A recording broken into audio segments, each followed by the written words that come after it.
Be be عائشہ صدیقہ رضی اللہ تعالی عنہا کہا کرتی کہ نبی پاک علیہ الصلوۃ والسلام بی بی خدیجہ کے انتقال کے برسوں بعد بھی ان کی سہیلیوں کو، ان کے رشتہ دار کو جب تحائف بھجواتے تو ایک بار بی بی عائشہ صدیقہ رضی اللہ تعالی عنہا نے کچھ اس طرح سوال کیا کہ حضور آپ کو آج بھی خدیجہ یاد آتی ہے؟ تو وہ فرماتے اس نے اس وقت مجھ پر ایمان لائی جس وقت لوگ ایمان نہیں لائے تھے، اس نے اس وقت مجھے سپورٹ کیا، حدیث کا مضمون ہے اس وقت میرا ساتھ دیا جب لوگ مجھے تکلیف پہنچاتے تھے۔ تو خاص طور پہ جو پہلی وحی کے بعد نبی پاک علیہ الصلوۃ والسلام کی کیفیت ہوئی اور اس میں جن الفاظ کے ذریعے دلاسا دیا گیا، یہ اپنی مثال آپ ہے۔ تو یہ آج کے دور میں بھی سلمان بھائی اسلامی بہنیں جو سن رہی ہیں، بہت بڑی پرابلم جو ہے گھر والوں کا پریشر ہی بندے کو غلط کام کی طرف لے جاتا ہے۔ ہاں تم نے کیا ہی کیا ہے، تم نے تو کمایا ہی کچھ نہیں ہے، برابر والے دیکھو کتنا آگے پہنچ گئے، اسکوٹر سے گاڑی لے لی، گھر نیا بنا لیا، فلاں جناب اتنا آگے بڑھ گیا، دونوں نے ساتھ کام شروع کیا تھا تم ہی پیچھے رہ گئے، ہم کچھ نہیں جانتے، ہمیں ہماری فرمائشیں پوری کرو، یہاں تک جملے کہتے ہیں چوری کرنی پڑے، ڈاکہ کرنا پڑے، ہماری چیزیں لے آؤ۔ کتنا فرق ہو گیا نا کہ اب آپ دیکھیں کہ ایک طرف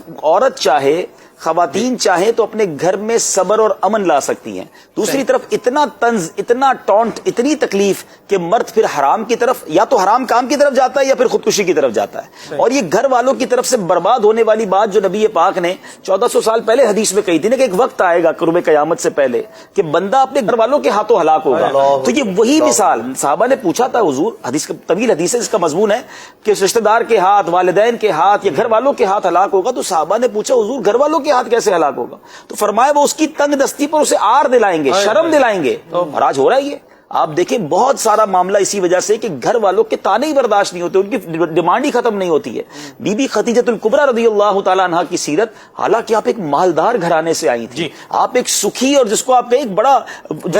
ویل سیٹ گھرانے سے آئی، اور ایک طرف نبی پاک کے سامنے لوگ کھڑے ہو گئے تھے، ایک زبردست دشمنی اور ظلم کی فضا تھی، مگر کیا سپورٹنگ رول تھا، کیا پیار تھا، کیا نبی پاک کو گویا ایک تقویت مل رہی تھی۔ یہی ام المومنین کی سیرت سے اگر اسلامی بہنیں سیکھ جائیں کہ اگر آپ کے گھر میں کوئی شخص کم کما رہا ہے، اس کی بیچارے کی سیلری تھوڑی ہے، وہ قرضے میں ڈوب گیا ہے، یعنی یہاں تک دیکھا سلمان بھائی، یوسف بھائی کو تجربہ ہوگا کہ بندہ مارکیٹ میں کولیپس ہو گیا،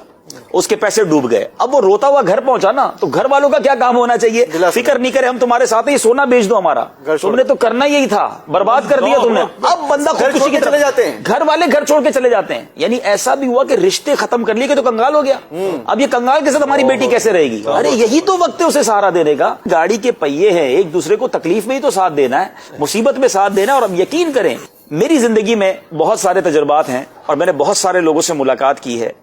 تکلیف باہر ہونا اور انسان کو گھر میں سپورٹ ہو، وہ پوری دنیا سے لڑ لے گا، وہ سب کو ساری چیزوں کو نپٹ لے گا، لیکن جس کے گھر میں تکلیف ہے نا، جیسے گھر میں ٹینشن ہے، وہ دنیا میں کہیں بھی بیچارہ کسی کام کا نہیں رہتا۔ تو خدا را اپنے گھر والوں کو تکلیف نہ دیں، اگر وہ تکلیف میں انہیں سپورٹ کیجئے، انشاءاللہ وہ تکلیف سے نکل جائے گا۔ ہر تنگی کے بعد راحت ہے، ہر انشاءاللہ سختی کے بعد انشاءاللہ آسانی ہے، اللہ نے چاہ رات ختم ہی ہونی ہے، صبح آنی ہے انشاءاللہ۔